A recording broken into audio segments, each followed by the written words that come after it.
Hello, Tim here, and welcome back to my channel. Today I'm going to be doing a watercolor painting of the scenic village of Granola or Gragnola. I'm not sure exactly how it's pronounced. One of those two. Sounds a little bit like a breakfast cereal. And it's located in the northwest region of Tuscany, Italy, situated in the lovely verdant Valley di Vara in the Lunigiana area of Tuscany. And the village here is tucked away in the mountains, but also very peacefully situated along the winding Aulela, lots of words to pronounce, Aulela River. I think that's it. Anyway, why am I here? Why was I there? Well, every year I'm a tutor at the watermill on a painting holiday there, normally in early October. And on a Thursday, so it's a week's holiday, and every day we go to lots of really beautiful places, different places to paint in watercolor. And on the Thursday, we normally go to the local convent or monastery near Fivizzano. Well, this particular Thursday, the road was blocked going up to the convent. So an alternate location was here, the village of Gragnola. And what a lovely place it was as well. If I can take you through, this is the scene I'm going to be doing in this demo. But if I just flick through some of the photos I took there, it's a really nice day. We were so lucky with the weather. And let me just go back actually. So that's the scene I'm going to be painting. But that bridge there, so we've got the far side of the town, but that bridge there sort of splits the village in two.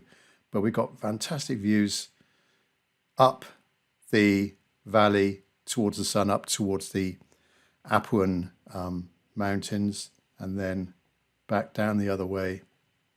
Likewise, some beautiful scenes down there as well. Up in the village, there's lots of sort of really narrow lanes and passageways, equally really good opportunities for different watercolor paintings. I will probably painting some of these in future videos for sure. Really beautiful spot. Anyway, back to the subject of the demo. Why this particular scene? Well, I was attracted first of all to the sense of depth. We've got a foreground, we've got a middle ground with a village, we've got the background of the little mountain there with the castle. I don't know whether you can see that castle at the top there. And so with sense of depth, foreground, middle ground, background, and the different values as well. I like the reflections on the water. The light's coming from the right. The reflections on the water, gentle and lovely, tranquil scene, very peaceful, very little noise of traffic and people, and there's a train station there. So really peaceful scene. Yeah, the reflections, nice bit of shadow on the river there from the bridge. The bridge framing the view as well on the right-hand side. The texture of these old buildings. Look at all this stonework. I mean, these buildings are probably hundreds of years old. They've got a lot of character. And a mixture of warms and cools as well. So we've got lots of warm values and cool values. What will I cover in this painting demo? Well, of course, composition is key. And I pretty much like the scene as we have it here in my photo. I am going to slightly zoom in and crop the right-hand side. I'm not going to bother with the building on the right-hand side here and these tiles that are piled up and the planter. So remove that, maybe a little bit less of the foreground. And the other thing is the placement of the castle and the mountain. Now that castle is right in line with the brightly lit side of that building there on the other side of the bridge. I think from a composition point of view, that the mountain, the castle at the top there, would look better if it's just nudged slightly over to the right. So that's what I'm going to do. So imagine that castle there slightly over to the right.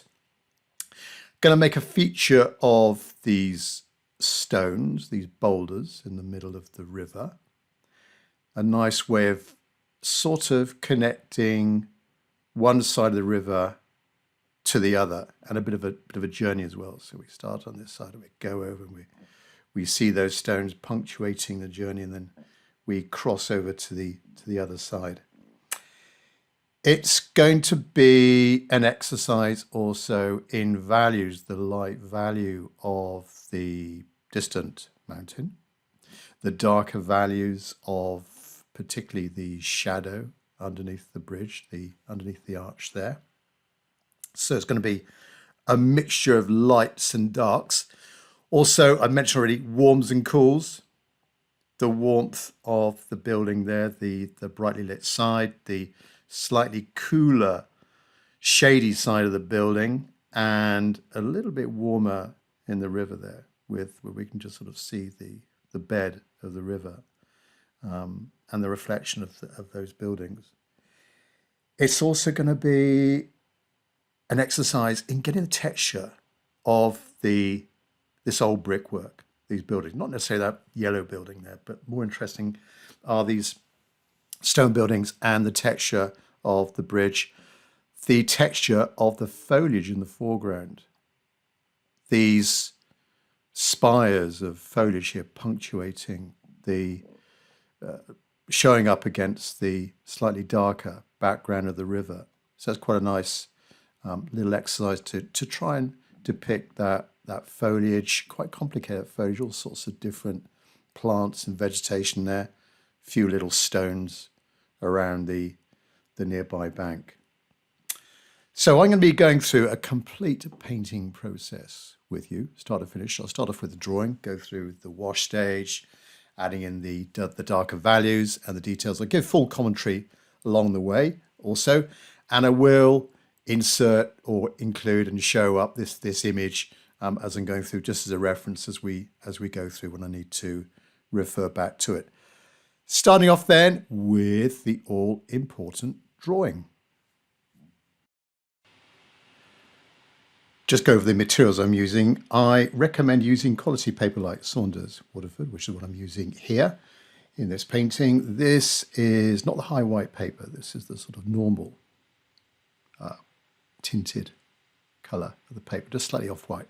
And it's cold pressed 300 grams, 15 inches by 11 inches, so quarter size imperial. The paints I'm using are handmade professional grade paints from Mark Chapman's in the UK. I go through those colours as I start painting, and an assortment of brushes as well, which I will go through also. First of all then, drawing wise, getting in the tops of the buildings and the strong verticals of the sides of the buildings. There's a little bit of perspective to deal with the buildings on the right hand side, but most of the buildings on the left half are sort of facing us, so we've just got really horizontals and verticals. Here's the top of the bridge, just sloping up ever so slightly to the right, and then the all important arches as well. Now the center of the bridge is just covering the right hand side of that furthest arch, so I've got a vertical there and then continuing the arch nearest to me. Try and get the arches symmetrical. Here's the end of the bridge, the far side of the river.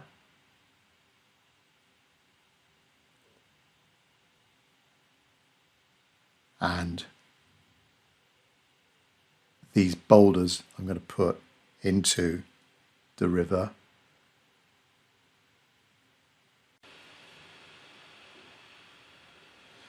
Then the foreground, as I said, I'm not going to have as large an area in the foreground as I have in my reference photos. So just a sort of thin slither of the foreground, just to give some context of the two sides of the river, the near side and the far side. Few extra details to the buildings on the far side. Then going over to the right-hand side of the village, going sort of south, we're looking east, and the sun's coming from the south. Yeah, that makes sense. And shadow being cast across the right-hand side of the right-hand building. A few more details of rooftops, a few windows, just trying to get the placement right. You can see with my quality of drawing, I just keep things fairly loose, nothing too exact, just trying to get the placement right and the shapes and sizes of the different objects that we see. Angle for the right-hand side, the furthest arch, the right-hand side of that arch, and a little bit of light, of course, coming through the archway, just trying to depict also where the shadows will be.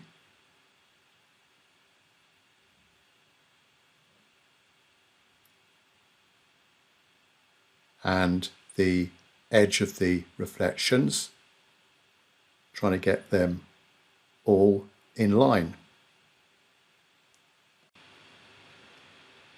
I'm now pre-wetting the sky area. Why am I doing that? Well, I want to try and get a smooth wash. I could do this with a big flat brush. I'm just using a very soft sponge here. Sometimes I might wet the whole paper. Very often just wet the sky just so they get a nice smooth wash. And then the colours, let me just go through my palette on the right hand side there. As I say, colours, the pigments, the paints are from Mark Jackman in the UK, and in my palette I've got neutral tint from the top, neutral tint, burnt umber, burnt sienna, yellow ochre, spring green, viridian green, cobalt green, cerulean blue, cobalt blue, which is what I'm mixing here mainly for that sky. A bit of a mixture of cerulean blue and cobalt blue. Stronger on the left, a little bit weaker on the right hand side, of course, with the sun coming from that direction. Right, we're in the middle of the palette now. Cobalt blue coming down, another blue, ultramarine blue, nice warm blue, alizarin crimson, cadmium red, a light red or English oxide as Mark calls it, and then cadmium orange and cadmium yellow down in the bottom, very bottom. And then going over across the bottom to the right hand side, I've got a few sort of more opaquish colours. I've got a lavender and a couple of gouache colours on the right hand side, which I rarely use, but they're quite nice to add a bit of body to your colours, or trying to get a bit more of an opaquish, when you're mixing with something else, getting a sort of an opaquish quality to the colour, and also adding a bit of highlight where I might want to just add a bit of highlight on a top of a wall or a top of a figure or something like that. So we're almost going wet in wet here with the rest of the buildings, a bit of an undercoat for the lighter part of the buildings. And I do need to go quite strong with these colours. Of course, with watercolour, the paints will dry. Frustratingly, the paints will dry lighter. Gouache tends to dry darker. Watercolour tends to dry lighter. So you've got to kind of compensate for that. From the sky, I'm trying to cover really the whole paper, apart from those areas that are going to be kept quite bright. For example, the boulders in the middle of the river, and just cover up all of the paper. Where I'm painting now, that will be the end colour of the building that's got the light across it on the far side of the river. Just cover up a little bit of the mountain on the right hand side, just really with anything, something quite cool over there. Gradually working my way down. There is a slight slope on my board of about 10 or 15 degrees. You can see the paint is accumulating a little bit there with gravity. And I'm just coaxing it down the page. That's going to be a little bit of the river, the reflection of the sky in the river on that left-hand side.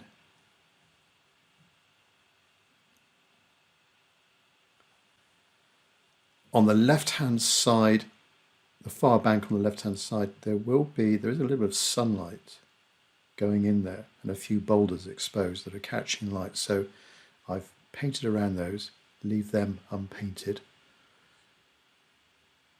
Back to the bridge. Fairly simple on the right-hand side as well. As I say, I'm not too interested in the colours at this stage, particularly those areas, well, especially those areas that I know I'm going to be painting over very shortly with darker values and maybe a slightly different colour. Paint around these boulders. I've made them a little bit bigger than in the source photo. Carefully paint around those.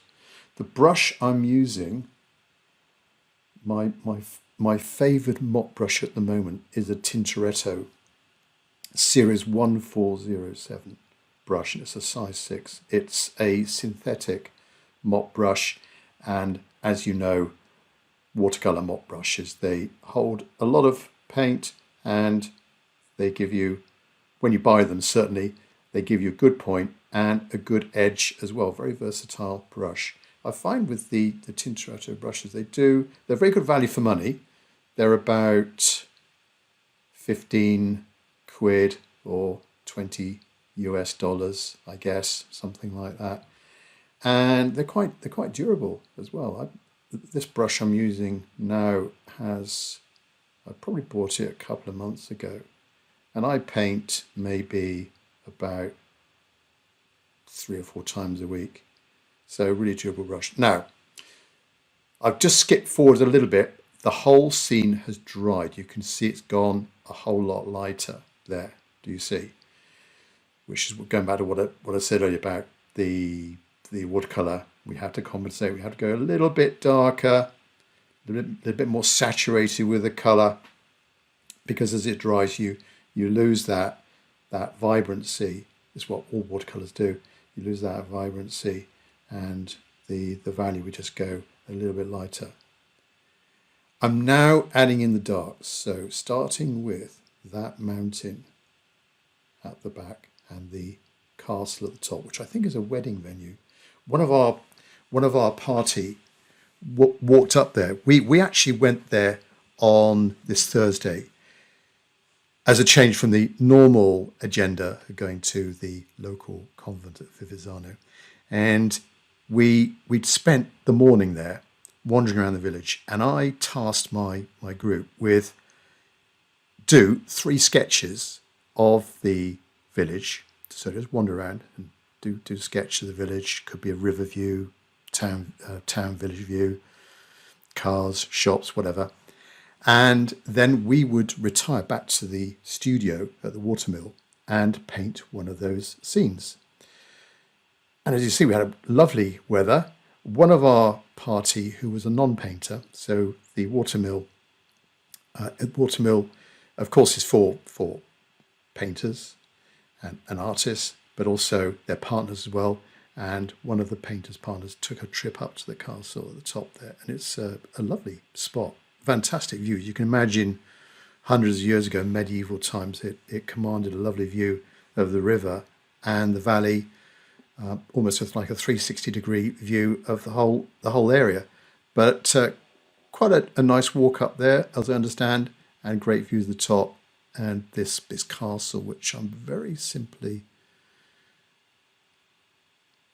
rendering in, painting in now with the flat edge of my mop brush. Could do this with a little flat brush, but it's just it's not too much detail. It's in the background, not too fussy, just the shape of that castle, and it blends in quite nicely to the top of that, the peak of that mountain there. So you can see the colours I kept quite cool, viridian greens, cobalt blue for that mountain. Being right-handed, I generally will try and paint from the left to the right, just so that I don't accidentally smudge my work. And so left to right, top to bottom. We're adding in, of course, the darks here, the rooftops. I've left a few little lighter areas there for some distant chimneys.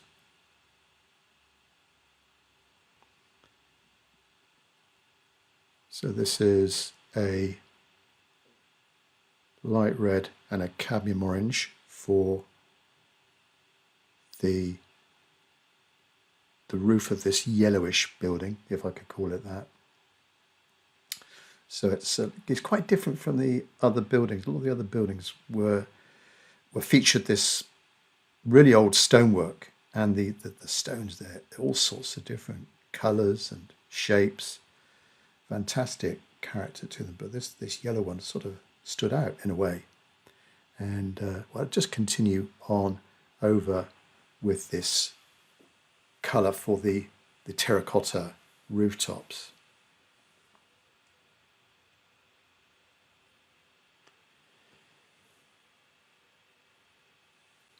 Watermill, which was the location for our week's painting holiday, really good organisation. I mean, I'm a tutor with a number of different painting holiday companies, and without a shadow of a doubt, the Watermill are, in my opinion, the most organised, and the food's fantastic. The locations are brilliant as well. Really good value for money. They're probably not the cheapest painting holiday. They're not the most expensive. They're sort of in the middle, I would say. But fantastic food. You're really looked after. Brilliant organisation. They just know what they're doing. They're really well organised. So go up to their website, do a search for Watermill in Bazaar, and you'll find them there. You Google them. Back to this yellow building. You see, I use a little bit of gouache to add a bit of body to the shady side of the building, and I used a gouache. It's Naples Yellow Light, I believe. A gouache, Naples Yellow Light. So a very sort of creamy yellowish or light yellow gouache colour. Quite nice. When I did buy it for doing blades of grass that, you know, when you get blades of grass showing up against a darker background, it's quite nice for doing that. But I do find it quite useful in mixing with other colours to, as I said earlier, get that kind of opaquish feeling to the application. Continue on the left-hand side with the walls of the buildings facing the river, coming down to those boulders along the far side of the river. This middle house below the brightly lit terracotta roof.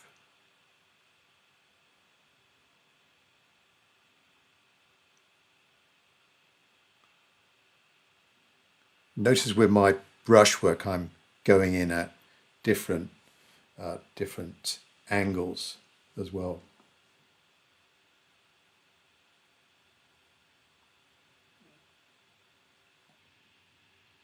This is the second time I've painted this scene. This is my first effort. As I said, we did a few sketches around town, and then we retired to the studio at the Watermill, and I painted this from my photo on my mobile, and I went quite loose with this. I really did push the colours well. I was quite pleased with it, and yes, I thought I'd just have another go at the scene. You can see on this first attempt I did include the framing of the building on the right, the nearby building, which I think works quite well. But for this one, I'm excluding that, having more of the arch on the right hand side. But I've got those three boulders there, kind of splitting up the journey from the nearby bank to the far bank. Yeah, but it's interesting to compare this first effort with my second effort.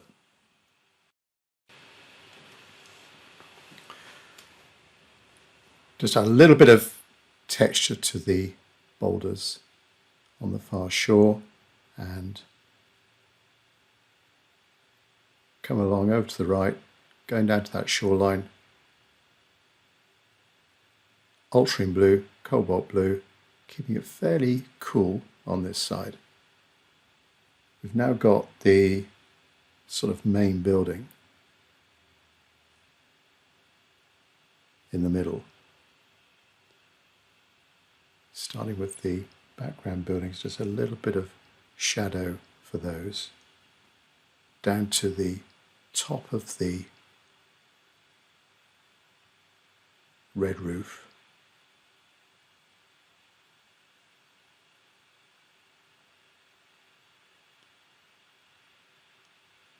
There's a little roof here, and I'll just create a few lines for the tiles there. Not every single tile, just the impression of a few tiles. I find with rooftops, particularly these medieval buildings, if I draw in, certainly I wouldn't put in every tile, but if I was to paint in, draw in every single vertical or horizontal, it just makes it too detailed and too fussy. So just a very sort of light painting of some of the key lines. Right, over to the right hand side now, and the shadow on the very right hand side of the building underneath the roof. A little bit of an angle on that far side. Back to the main part of the building facing us. Keep adding in different colours, introducing a variety of different values. And because we're painting, doing a little bit of wet in wet here, we're getting soft edges to these shapes, these different shapes of light and dark, warm and cool.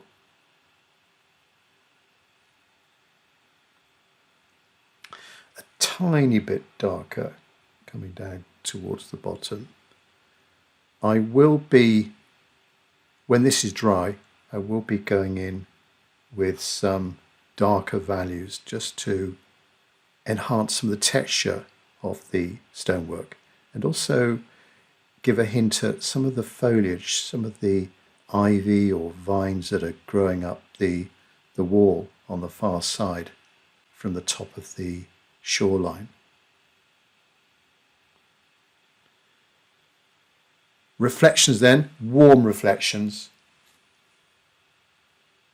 Starting on the left-hand side. These reflections, they're quite dark on the far side, then they come a little bit lighter towards us. Now we've got a gentle flowing river here, so I've got to try and also suggest some sort of movement in the river. Painting around again those three boulders in the middle.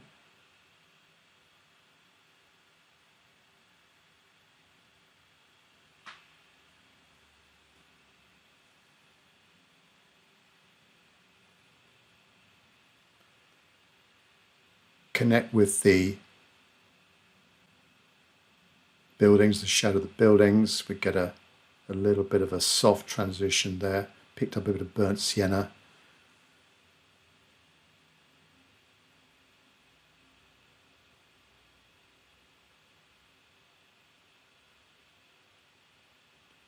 Burnt sienna, a little bit of spring green as well. I just detect a bit of greenery in the nearby side, just where there might be some floating plants just encroaching on the river from the shoreline.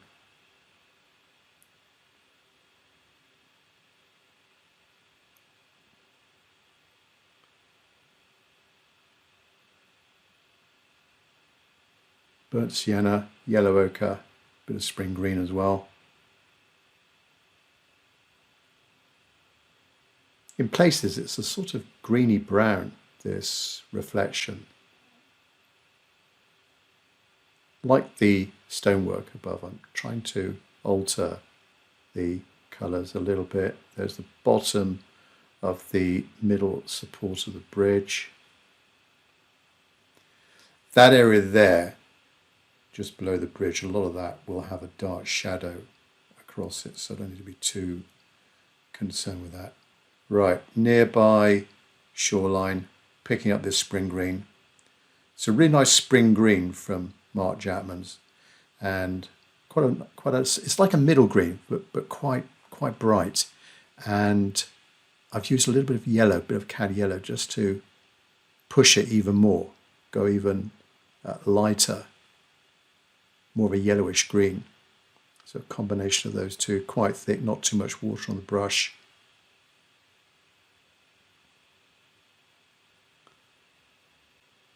Go quite loose with this application, connecting with the reflections.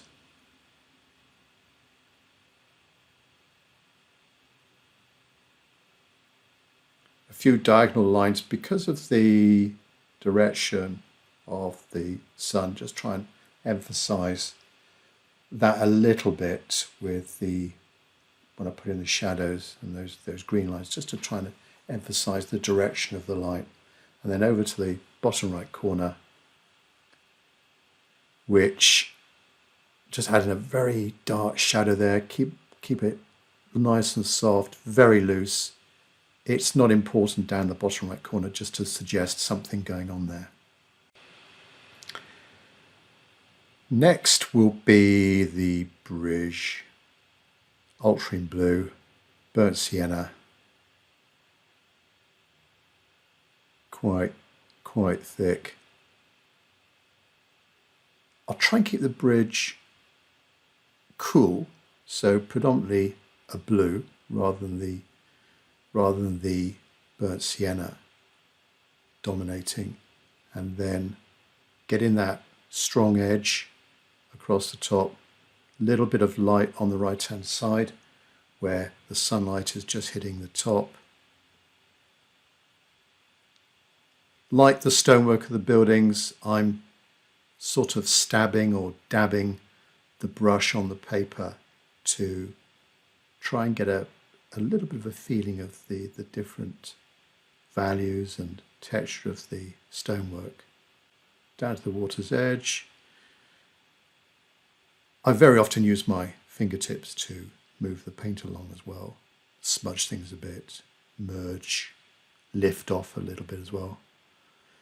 Invariably I end up at the end of the painting with paint on all four fingertips, palms of my hands all over the place. Burnt umber, little bit of neutral tint as well.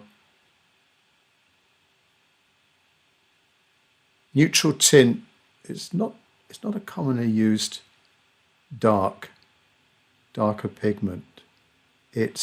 I would say it's similar to Payne's Grey, and in fact I could use Payne's Grey. I did for a number of years. I did use Payne's Grey, but for the last 10 years or so, I've been using neutral tint, and it's a really nice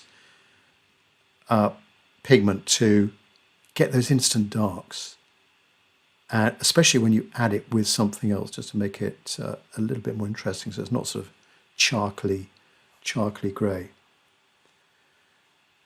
All right, I'm now painting in the really dark shadow of the bridge being cast across the river, and a little bit of a wavy edge to the the outside of this shadow, just to suggest that gentle movement of the water.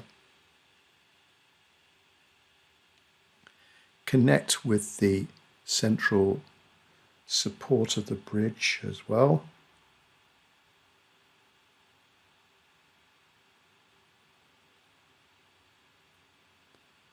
Try and create a good straight vertical edge for the middle support.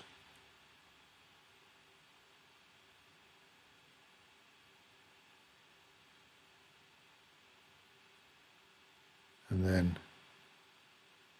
that right-hand arch, shadow underneath the bridge.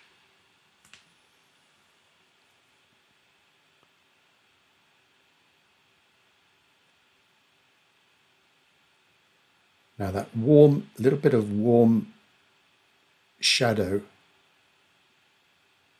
underneath the arch of that bridge, it's getting a bit of reflection from the water. The sun is coming down, top right corner, reflecting it, hitting the surface of the water, and then going right up underneath that arch. So it's going to be quite a warm, lighter value to that side compared to the left-hand side of the bridge. I've got a little 1/2-inch flat brush here. This is a flat brush from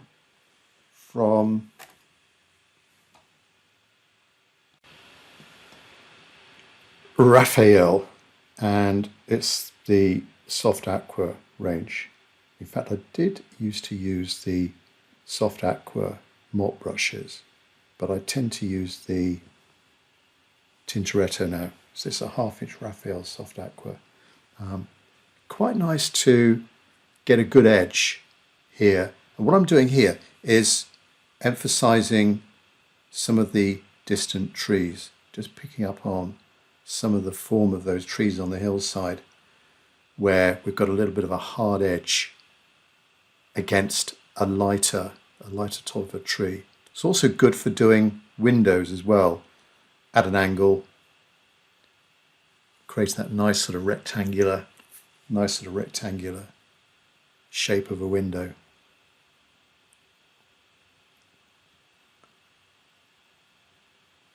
And great also for doing some dry brush marks as well, which I will use later on with this brush, just picking up really thick pigment. There we are, just go right up underneath that rooftop to get that hard edge.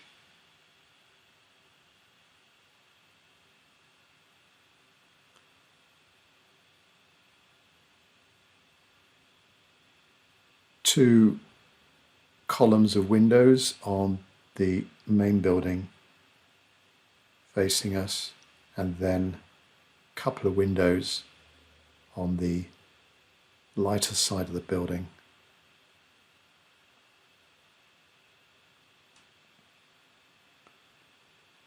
A little bit of light shadow on some distant buildings. That's just going to emphasize the lighter side of that building a little bit.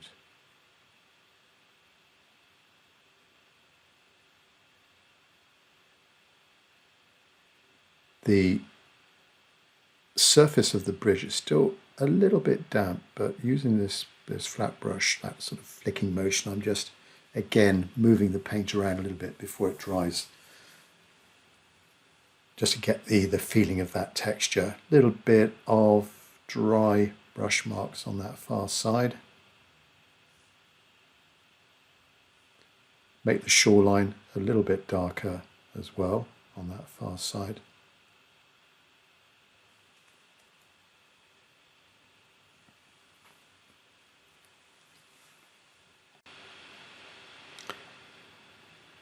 Smaller synthetic brush. This is an Escoda Perla brush, and not too much paint on the brush, and not too much moisture as well. It's quite dry. these brush marks, but adding in a little bit of detail now. So we've sort of gone past the darks, getting in the darks of the painting process, and now we're just adding in a few finer details of the architectural details, rooftops, bit of a dark shadow underneath the rooftops, a bit more detail to the buildings and stonework, chimneys. Here's a bit of a dark shadow just right underneath that rooftop, a few little windows there. Bit of alizarin crimson for a second rooftop on the side of the yellow building.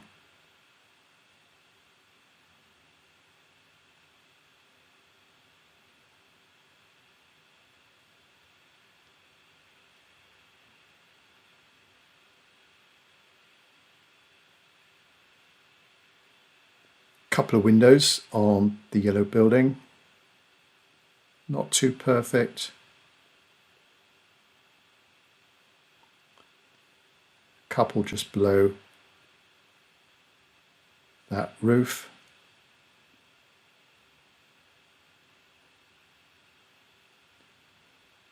Back to the flat brush again and add a bit of definition to the space just beyond that wall.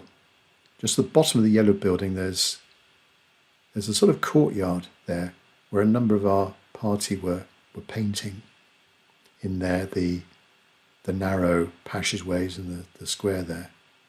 And you know, lovely views up there. But you go over the bridge and you sort of go through a sort of tunnel, and then you can take a left and you go through another tunnel and you actually end up in the courtyard where that yellow building is.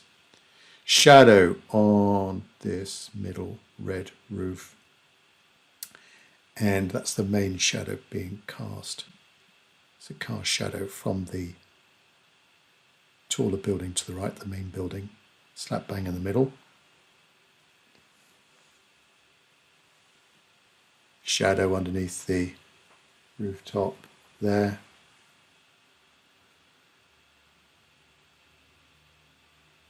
A little bit of detail to the walls on the far side.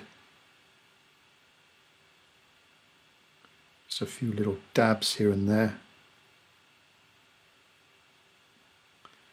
Tend to mix my darks. I've got 3 mixing areas on my palette. I tend to use the top area for mixing in the darks, and then the middle one, as you can see, are my cools, and then the bottom one, the warms. Quite an important shadow or shadows underneath the rooftops on the right hand side, where the buildings sort of slope down. Just on that far right hand side there were sort of people's gardens and allotments, and also a communal area where I think the village they have different functions there, barbecues and so on.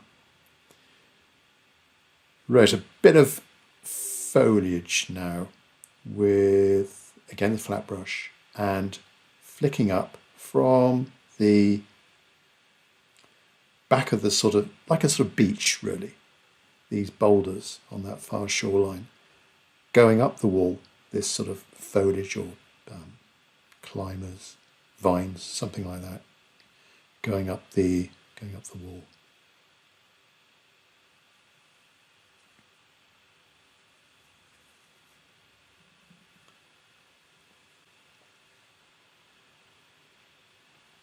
A few more. Might need to go in a little bit darker on those.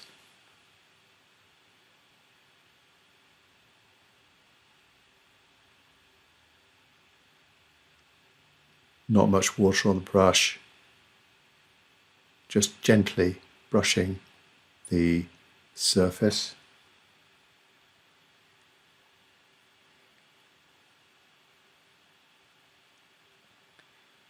Now the foreground, this sort of interesting variety of different foliage growing here on this nearby shore, with some sort of low growing plants going down to the river's edge, and then with these tall spikes or spires of flowers.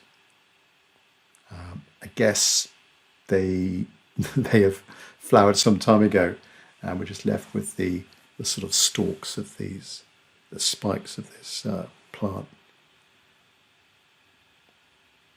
A few softish vertical reflections, trying to give an appearance of a glassy, reflective surface to the water.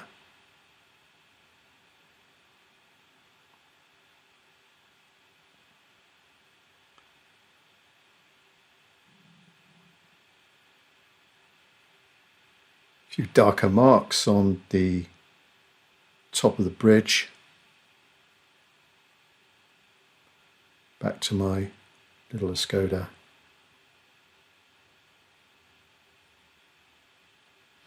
Burnt umber, Phrygian green, little bit of neutral tint.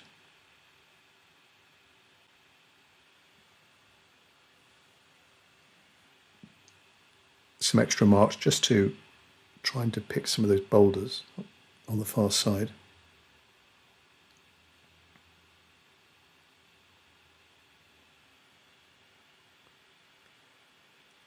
Burnt umber, neutral tint.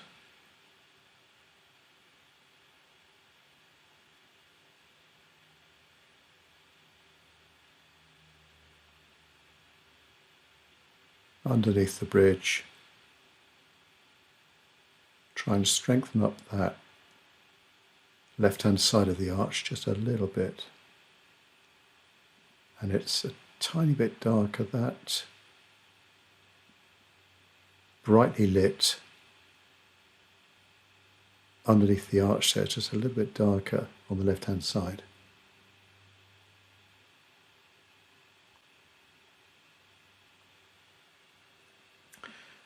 Back to the flat brush again, and Phrygian green, spring green, quite thick, not too much water, dry brush marks, and applying that darkness, particularly on the left-hand side of these clumps. So trying to, without too much detail, trying to create the impression of clumps of foliage of the form, gentle mounds of grassy stuff and weeds going down to the water's edge. Connect with those darker reflections of the bridge, the shadow of the bridge. A little bit darker there on the water's edge of the middle support. There's a kind of ledge just above, probably about a metre or so above the water's edge, sort of ledge there. I guess sort of strengthening that bridge a bit more.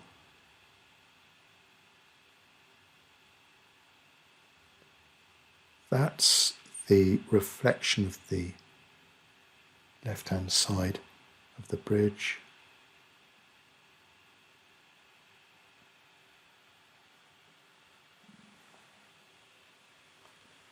Reflection of that darker gap between the two middle buildings. Quite soft, not as dark as the gap. It's a little bit lighter than the gap, but a soft edge to it. Again, trying to create the impression of that moving water. Some reflections of these three boulders in the middle, and strengthen up the shadow on the left hand side and the water line of those boulders as well.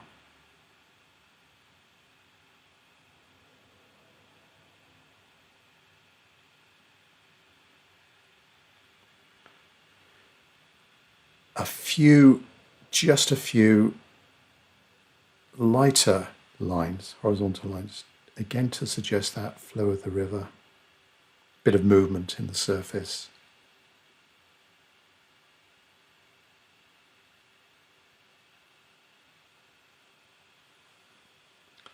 Just below the top of the bridge, there's, I think it's a line of cables or something like that. I guess, well, of course, the bridge would be a main way of getting cables from one side to the other. Flat brush again for the right-hand arch. Bit of dry brush marks just to go a little bit softer, and with the roughness of the paper, I'm using cold press, so it's middle roughness, but it's still got some texture to it. Just creates a little bit of the feeling of the texture of the rocks. A little bit of greenery on the bridge. There was some sort of weeds and things, quite attractive in its own way. Weeds sort of growing in the wall of the little cracks on the bridge. Strengthen up some of those.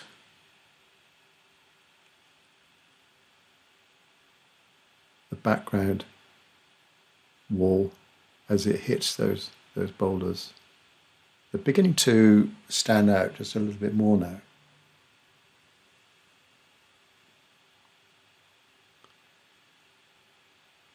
To strengthen up some of these lines as well. Bits and pieces, aerials, chimneys. A few lines, just a few, not all of them, of that red roof and the yellow building.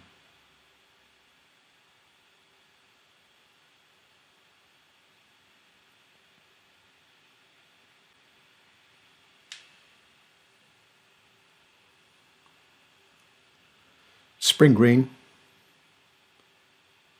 cadmium yellow. This is where I need to go a little bit stronger now for some of the foliage in the foreground.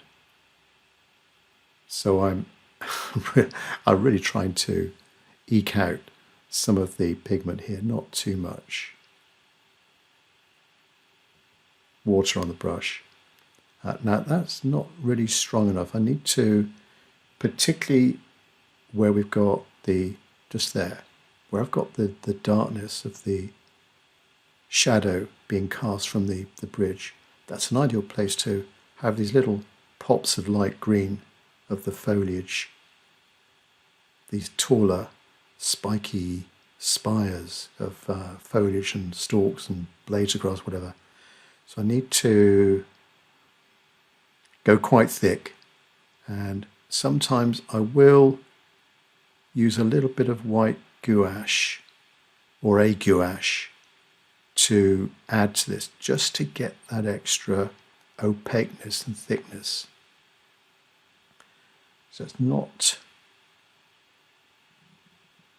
Yeah, I need to go in a little bit more on the left-hand side.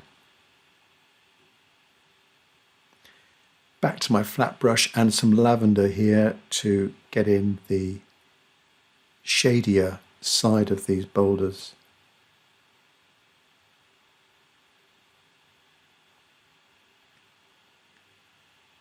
Gives it that sort of, would it be a cool grey or a warm grey? Lavender's got a tiny bit of red in it, or a cool red in it, but it's a really nice pigment to use for something that's light but in the shade. So something that's white, maybe in the shade, a white or a very light rock, like I'm using there on the far side. That shadow being cast from the buildings, and the rocks over there, they're quite light, so it's quite a nice value for that shadow. Here's a bit of this Naples yellow light. Rub it off if I think I've gone a bit too strong. I'm just going into certain areas of the building over there just to, again, create an extra dimension to the texture of the stonework without being too fussy.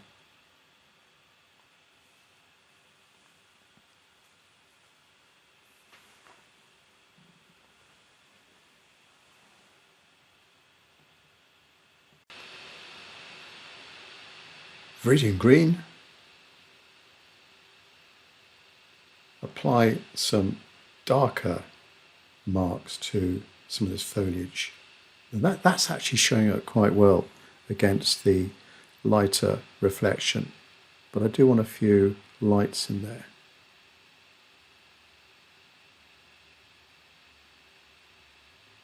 Not too much, just enough to give the impression of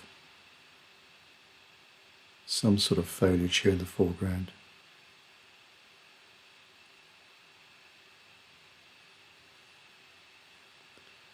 Now some shadows coming out. Go back to my original Tintoretto mop brush. Some of these shadows being created from the nearby foliage, going across the gravel. It's almost like a little slipway down to the river between two buildings. There was a building to my left, a building to my right.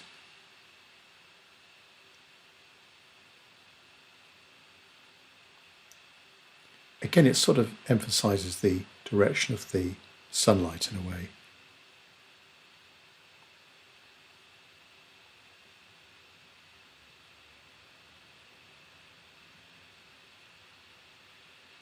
Bit more lavender for some horizontal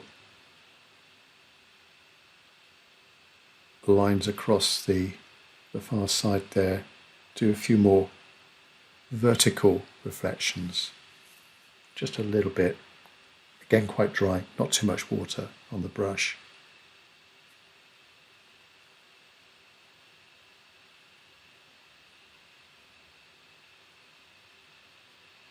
Up to the reflection of the bridge on that side, creates a bit of light against that darkness. That will dry darker, being this sort of opaquish colour.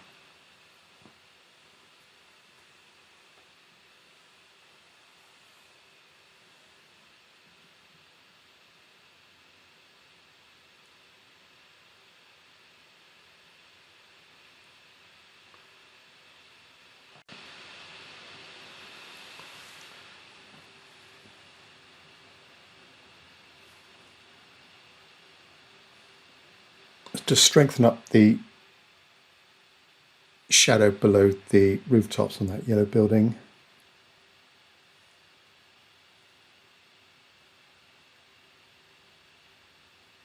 A little bit of a stronger red to the lower roof as well. A few more little verticals on the rooftops.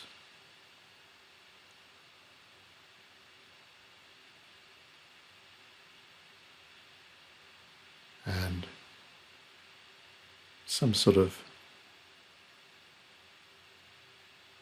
pergola or structure just in that gap. Make it a bit darker as well with a flat brush.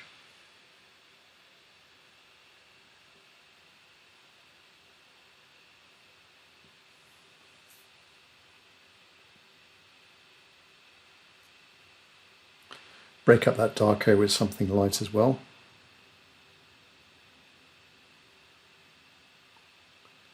Bit of light across a ledge on that central support.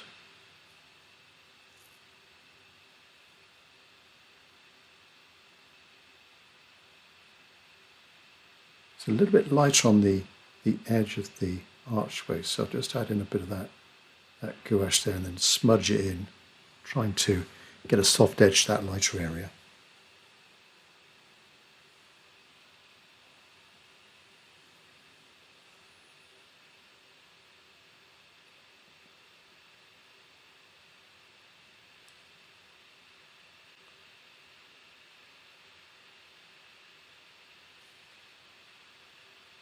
few little ledges to the windows, frames, and so on. Not too much, don't want to go too tight with the details of windows. Try and keep it as loose as I can.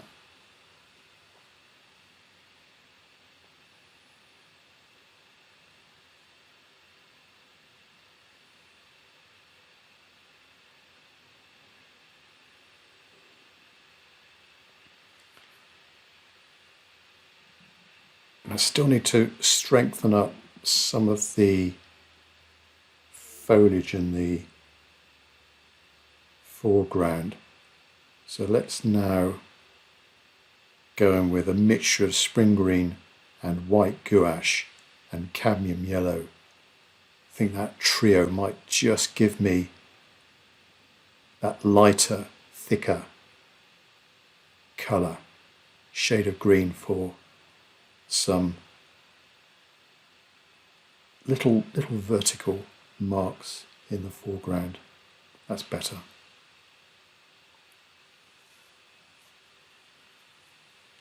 Some in the middle here as well. Again, it's connecting different elements. These vertical lines, they're connecting different elements of the painting. The foreground with the middle ground, connecting some of those blades to the boulders in that middle ground area. A few more there on the left hand side.